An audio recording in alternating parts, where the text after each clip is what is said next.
যে আপনি যদি গ্রুপে পোস্ট করেন তাহলে আপনি পোস্ট খুঁজে পান না। গ্রুপে পোস্ট করলে পোস্ট খুঁজে কীভাবে পাবেন এখন আমি দেখাবো। প্রথমে আপনি ফেসবুকে ঢুকবেন। ফেসবুকে ঢোকার পরে ফেসবুকের থ্রি ডটে ক্লিক করবেন। এখানে গ্রুপ আছে, গ্রুপে ক্লিক করবেন।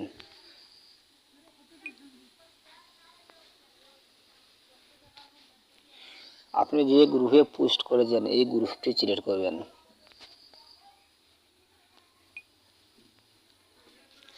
এখানে আছে আপনি, আপনি যেখানে লেখা থাকবে এখানে আপনি ক্লিক করবেন।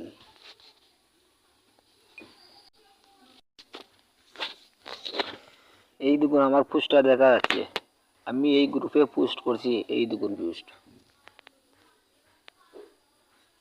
এই দেখুন আমার পোস্ট। এভাবে আপনারা পোস্ট গ্রুপে পোস্ট দেখে নেবেন। গ্রুপে যদি পোস্ট করে পোস্ট খুঁজে পান না, এভাবে দেখে নেবেন। তাই আজ এই পর্যন্ত। আমার ভিডিওটি ভালো লাগে সাবস্ক্রাইব করে চ্যানেলটির সাথে থাকুন। সবাইকে ধন্যবাদ।